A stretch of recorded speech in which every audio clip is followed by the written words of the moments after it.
கற்றது உலகளவாகவும் கல்லாதது கைமண்ணளவாகவும் இருக்கட்டும். Hello everyone, எல்லாரும் எப்படி இருக்கீங்க? நல்லா இருக்கீங்களா? சில வீடியோக்கள் நம்ம வந்து டெய்லி போஸ்ட் பண்ணிட்டு இருக்கோம். சில வீடியோஸ் நம்ம மேக் பண்ணும்போது ஒரு ப்ரொஃபஷனலிசமா ப்ரிப்பேர் பண்ணுவோம். சில வீடியோஸ் வந்து ஸ்டோரி வைஸா இருக்கும், சில வீடியோஸ் வந்து மோட்டிவேஷ்னலா இருக்கும். பட் எங்கேயோ ஒரு சில வீடியோக்கள்லாம் பார்த்தீங்கன்னா ஃப்ரம் தி ஹார்ட் பேசும்போது எங்க ஸ்டார்ட் பண்ணணும் எங்க முடிக்கணும் அப்படிங்கிற ஒரு ஒரு குழப்பம் அப்படிங்கிறது இருந்துட்டே இருக்கும். அதுக்கான காரணம் என்ன அப்படின்னு பார்த்தீங்கன்னா பயம். அந்த பயத்துக்கான காரணம் என்ன அப்படின்னு பார்த்தீங்கன்னா, நமக்கு ஒரு குழந்தை இருந்து, ஸோ ஒருத்தருக்கு கஷ்டப்பட்டு ஒருத்தருக்கு குழந்தை பிறகு அந்த குழந்தை மேலே அவ்வளோ பாசம் வைக்கிறாங்க, வளர்க்குறாங்க, ஸ்கூலுக்கு எடுத்துகிட்டு போயிட்டு சேர்க்குறாங்க. அப்படி சேர்க்கும் போது அங்கே ஒரு தவறு நடக்குது. அந்த தவறுல அந்த குழந்தை வந்து இறந்து போகுது. ஓகேங்களா? அந்த தவறு அப்படிங்கிறது குழந்தை மேலேயும் இருந்திருக்கலாம், ஸ்கூல் மேலேயும் இருந்திருக்கலாம், பேரண்ட்ஸ் மேலேயும் இருந்திருக்கலாம், யார் மேலே வேணாலும் இருக்கலாம். பட் ஏதோ ஒரு தவறு நடக்குது. அந்த தவறுக்கு அப்புறம் அந்த குழந்தை வந்து இறந்து போறாங்க. ஸோ இந்த வேர்டை நான் சொல்லும் போதுக்கு எனக்கு எனக்கு தெரியல, ரொம்ப ஒரு மாதிரி பெயினா இருக்கு. ஏன்னா எனக்கும் ஒரு பையன் இருக்கான். அடுத்த ரெண்டு வருஷத்தை நான் ஸ்கூல்ல சேர்க்க போறேன். இந்த சொசைட்டில இந்த மாதிரி விஷயங்கள் நடக்கும்போது ஒரு பேரண்ட்ஸா எனக்கும் ஒரு பயம் அப்படிங்கிறது அதிகமாகவே கிரியேட் ஆகுது. இந்த மாதிரி விஷயங்கள் நியூஸ்ல பார்க்கும்போதெல்லாம் எல்லா பேரண்ட்ஸுக்கும், ஒரு சராசரி பேரண்ட்ஸுக்கு என்ன பயம் இருக்குமோ அந்த பயம் தான் எனக்கும் இருக்கு. அந்த பயத்தோட நீ நான் இந்த வீடியோ மேக் பண்றேன் அப்படின்னும் போது இட் இஸ் லைக் ஒரு பர்சனல் டச்சா இருக்கு. அண்ட் அஃப்கோர்ஸ் எல்லாத்துக்கும் மேல ஐ டோன்ட் நோ அந்த பேரண்ட்ஸ் எந்த அளவுக்கு அந்த இழப்புல இருந்து ரெக்கவர் ஆகி வருவாங்கன்ட்டு எனக்கு குழப்பமா இருக்கு. ரெக்கவர் ஆகி வருவாங்களாங்கிறதே ஒரு மிகப்பெரிய ஒரு சந்தேகம். ஏன்னா ஒரு 3.5 வயசு அந்த குழந்தைக்கு, 3.5 வருஷமா ஒரு குழந்தை மேல அவ்வளோ அன்பு வச்சு வளர்த்து 3.5 வருஷத்து அந்த குழந்தை இன்னைக்கு இல்லை அப்படின்னு இருக்கும்போது அதை டயக்னைஸ் பண்றதுலாம் வந்து ரொம்ப ரொம்ப கஷ்டமான ஒரு விஷயம். ஸோ விக்ரவாண்டியில் ஒரு ஸ்கூல்ல, ஒரு பிரைவேட் ஸ்கூலு. ஸோ அந்த பிரைவேட் ஸ்கூல்ல ஒரு பொண்ணு, ஓகேங்களா, சின்ன பொண்ணு, ஒரு எல்கேஜி படிக்கிற பொண்ணு, லியா அந்த குழந்தை பேர், ஓகேங்களா.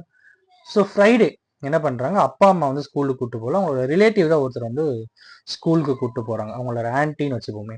ஸோ அவங்க வந்து ஸ்கூலுக்கு கூப்பிட்டு போறாங்க. அவங்க ஸ்கூலுக்கு கூப்பிட்டு போகும்போது காலையில ஸ்கூல்ல போயிட்டு நார்மலா விட்டு வராங்க.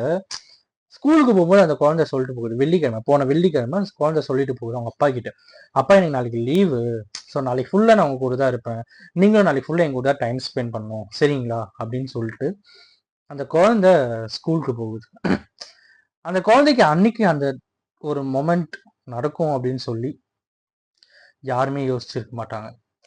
ஆல் ஆஃப் தி சடனா மத்தியானத்துக்கு மேல எல்லா பேரண்ட்ஸுக்கும் மெசேஜ் போகுது அந்த ஸ்கூல்ல இருந்து, இது மாதிரி உங்களுடைய குழந்தைங்க வந்து கூப்பிட்டுக்கோங்க அப்படின்னு சொல்லிட்டு. இது வந்து பேரண்ட்ஸ் சைடில் அவங்க சொல்ற விஷயங்கள். ஸோ அவங்க என்ன சொல்றாங்க, எங்களுக்கு மட்டும் மெசேஜ் வரவே இல்லை, எங்களுடைய குழந்தைய வந்து கூட்டிட்டு போங்கன்னு சொல்லி எனக்கு மட்டும் மெசேஜ் வரல அப்படின்னு சொல்றாங்க. அவங்களோட ஆன்டி ஒருத்தர் அவங்க தானே கூட்டிட்டு போய் விட்டு வந்தாங்க. ஸோ அவங்களோட குழந்தையும் வந்து அந்த ஸ்கூல்ல first standard, I think so first standard படிக்கிற குழந்தை, ஓகேங்களா. ஸோ அவங்களுக்கு மெசேஜ் வந்திருக்கு, அந்த ஃபர்ஸ்ட் ஸ்டாண்டர்ட் படிக்கிற குழந்தை வந்து கூப்பிட்டுக்கோங்கன்னு சொல்லி அவங்களுக்கு மெசேஜ் வந்திருக்கு. ஆனா எல்கேஜி படிக்கிற லியாவை கூப்பிட்டு போக சொல்லி அவங்களுக்கும் சொல்லலை, அவங்களுடைய வீட்டில் இருக்கிறவங்களுக்கும் மெசேஜ் போகல. ஸோ இவங்க போறாங்க, போயிட்டு அவங்களுடைய ஃபர்ஸ்ட் ஸ்டாண்டர்ட் படிக்கிற குழந்தைய கூப்பிட்டுக்கிறாங்க. கூப்பிட்டுக்கிட்டு சரி லியாவையும் கூப்பிட்டு போயிடலாம் அப்படின்னு சொல்லிட்டு எல்கேஜி கிளாஸ் ரூமுக்கு போயிட்டு லியாவையும் கூப்பிட்டு போறோம் அப்படின்னு டீச்சர் வந்து லியா வரவே இல்லை, இன்னைக்கு வந்தாங்களா அப்படிங்கிற மாதிரி கேட்டிருக்காங்க அப்படின்னு சொல்லி அவங்களோட பேரண்ட்ஸ் சைட்ல இருந்து சொல்லப்படுற விஷயங்களா இருக்கு. என்னங்க சொல்றீங்க, நான் தானே காலையில விட்டு போனேன் அப்படின்னு சொல்லும்போது கிளாஸ் ரூம்ல லியா லியா அப்படின்னு சொல்லி 2 தடவை கூப்பிட்டு பார்த்துட்டு வரலைங்க இன்னைக்கு அப்படின்ற மாதிரி சொல்லியிருக்காங்க.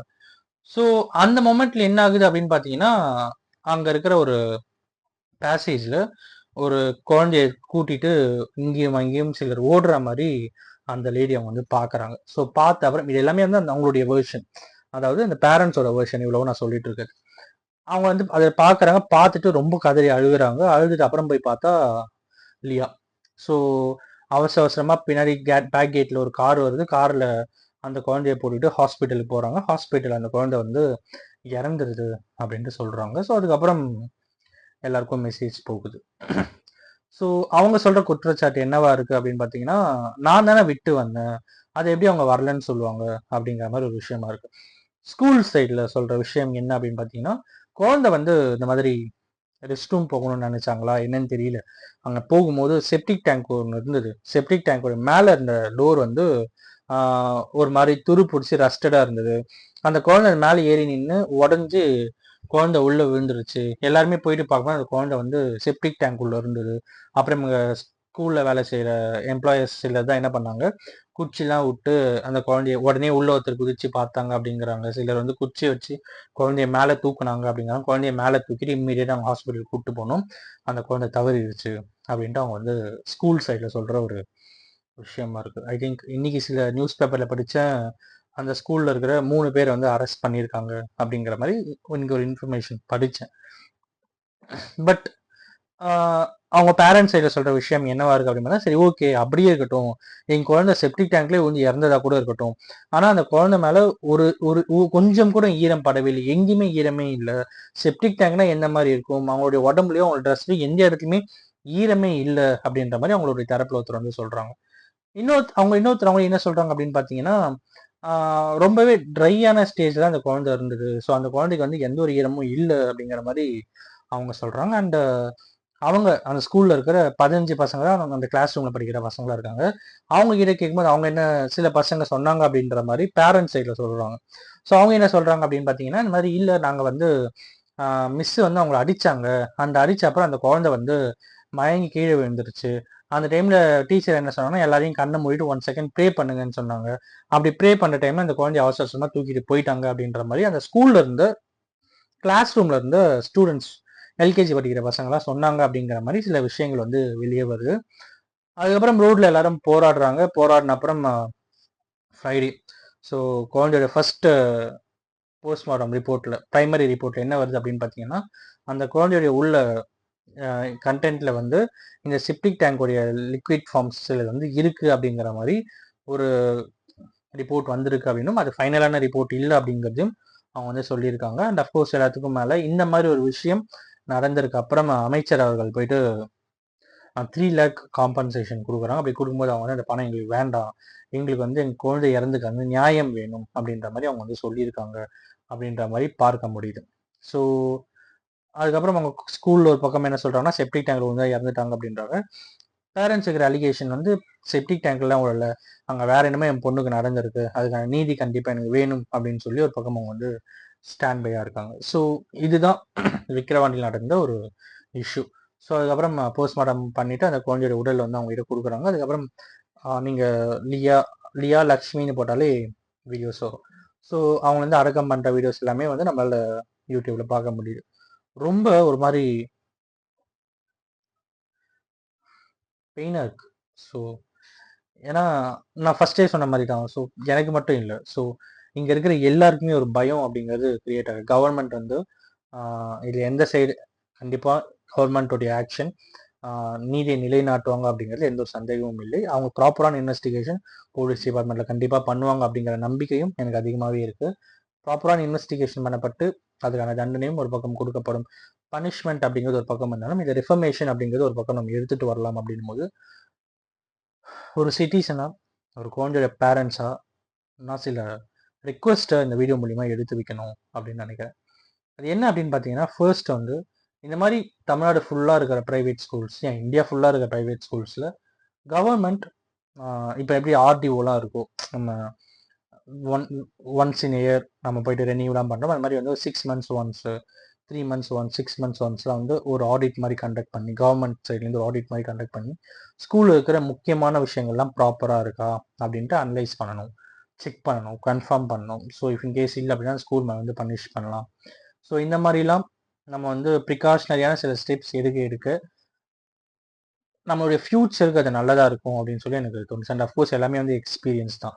நம்ம இன்னைக்கு இங்கே உட்காந்து நம்ம பேசிகிட்டு இருக்கோம் அப்படின்னா எல்லாமே வந்து காலநிலை மாற்றங்கள், பருவநிலை மாற்றங்கள் ஒன்று ஒன்றா நம்ம தெரிஞ்சு அப்டேட் ஆகி வரும்போது தான் ஐ திங்க் இந்த மாதிரியான சில மொமெண்ட்ஸ்லாம் வந்து இந்த மாதிரியான ஸ்கூல்ஸோட ரெஃபர்மேஷன் ஒரு அப்டேட்டாக இருக்கும் அப்படிங்கிற ஒரு நம்பிக்கை எனக்கு வந்து கிரியேட் ஆகிருக்கு. ஸோ பட் இருந்தாலும் ஒரு குழந்தைய இழந்த பேரண்ட்ஸாக யோசிக்கும்போது டைஜஸ்ட் பண்ணவே முடியல.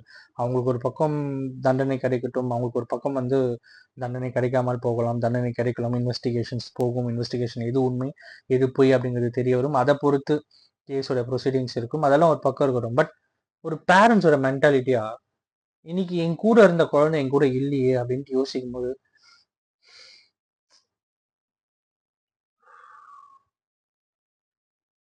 ஓகே நம்ம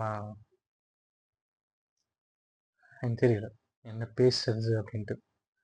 I think I like to end up this video. And ஒரு சின்ன ரெக்வெஸ்டாக தான் இந்த வீடியோ நான் உங்கள்கிட்ட எடுத்து வைக்கணும் அப்படின்னு நினச்சேன். கவர்மெண்ட் கண்டிப்பாக இதில் ஸ்டெப்ஸ் எடுப்பாங்க அப்படிங்கிற மிகப்பெரிய நம்பிக்கையோட அந்த குழந்தையை இழந்து வரும் பெற்றோருக்கு ஒரு மிகப்பெரிய மன வலிமையை இந்த இயற்கை கொடுக்க வேண்டும் அப்படிங்கிற ஒரு தாழ்மையான வேண்டுதலோட இந்த வீடியோ முடிக்கணும் அப்படின்னு நினைக்கிறேன். Thank you so much.